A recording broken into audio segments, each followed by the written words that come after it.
आणि आता एक राजकीय बातमी बघूयात। स्थानिक स्वराज्य संस्थांच्या निवडणुकीच्या निमित्तानं अजित पवार सध्या झंझावाती सभा घेत आहेत। अजित पवार बीडमध्ये पोहोचले। बीडमध्ये केलेल्या भाषणात अजित पवारांचे टार्गेट होते क्षीरसागर। पक्ष काय तुझ्या काकाचा आहे का असा सवाल उपस्थित करत अजित पवारांनी योगेश क्षीरसागर यांना लक्ष्य केलं। त्यावर पक्ष कुणाचा याचं थेट आणि कडक शब्दात उत्तर योगेश क्षीरसागर यांनी दिलं। पाहूयात कसा रंगला बीडमधला हा नवा सामना।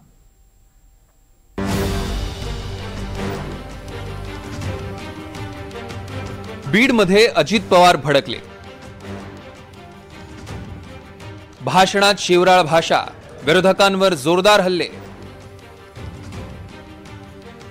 तू काय पक्षाचा मालक झाला का? योगेश क्षीरसागरांवर संतापले। बीडचे पालकमंत्री अजित पवारांना बीड नगरपालिकेवर सत्ता हवी आहे आणि म्हणूनच अजित पवार बीडच्या मैदानात उतरले। बीडमध्ये झालेल्या पहिल्या जाहीर सभेत अजित पवारांनी निशाणा साधला तो दादांची साथ सोडून भाजपमध्ये गेलेल्या योगेश क्षीरसागरांवर। बीडमधल्या पुढाऱ्यांनी शहराची कशी वाट लावली हे सांगताना अजित पवारांची जीभ घसरली। मी माझ्या भागामध्ये करून दाखवलं, त्यावेळेस अंबाजोगाईला येऊन सांगतोय की आपण पण तसं करा। बरेच पुढारी येतात, सांगतात असं केलं पाहिजे तसं केलं पाहिजे आणि त्यांची शहरं एकदम घाण असतात, बकालपाडा असतो, तिथं त्यांना सांगायचा अधिकार नसतो। आता जाऊन बघा माझं बारामती शहर कसं स्वच्छ देखणं केलेलं आहे। अजित पवारांनी योगेश क्षीरसागरांना भर सभेत झापलं।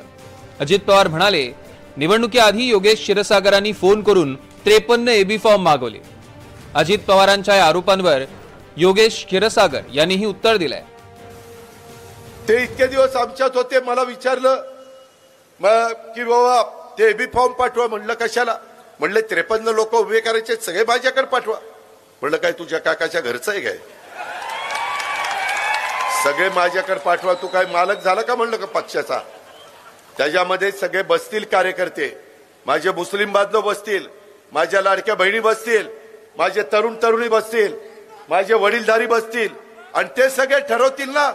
हे पक्ष काय माझ्या काकाचा आहे असं मी कधी म्हटलं नाही आणि एबी फॉर्मचा हट्ट मी धरला वगैरे हे साफ चुकीचं आहे। हे जे खालची टोळी जमा झालेली आहे जिल्ह्यात त्यांची कार्यकारिणीची, काहीतरी मिसफेड हे दादाला त्यांनी केलंय। मी दादांना स्वतः बोलण्याचा या बाबतीत प्रयत्न केला होता, त्यांच्या व्यस्त शेड्यूलमध्ये माझं काही सविस्तर बोलणं झालं नाही। पक्ष हा माझा नाही, त्यांच्याच काकांचा आहे आणि तो ते व्यवस्थित सांभाळावा त्यांनी। क्षीरसागरांना 35 वर्षे दिली, मला केवळ 5 वर्ष द्या असं आवाहनही अजित पवारांनी बीड मधल्या सभेत केलं। आता 25 वर्ष त्यांना दिले ना, 35 वर्ष लय झाली, 35 वर्ष दिली। एकदा मलाच 5 वर्ष देऊन दाखवा, मला 5 वर्ष। त्यांच्या 35 वर्षात जे काही होऊ शकलं नाही चांगली कामं, तो हा अजित पवार 5 वर्षात तुम्हाला करून दाखवेल। 35 वर्षांमध्ये जे केलंय ते लोकांसमोर आहे। 35 वर्षात 7 वेळा निवडणुका होतात आणि त्या निवडणुकीत गेल्या 5 वर्षात काय केलं आणि पुढच्या 5 वर्षात आपण काय करणार आहेत याचं विजन आपल्याला लोकांसमोर ठेवावं लागतं आणि तो विश्वास लोकांमध्ये असल्यामुळेच 80-90% सीट हे आपले नेहमी लोकांनी निवडून दिलेले आहेत आणि 35 वर्षात काय केलं हे बीडची जनता येणाऱ्या निवडणुकीत दाखवून देईल।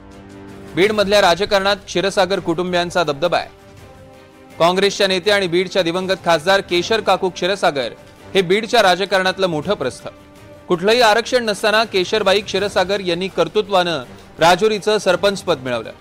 केशर काकू क्षीरसागर पंचायत समितीच्या सभापती, 3 वेळा खासदार आणि आमदार राहिल्या।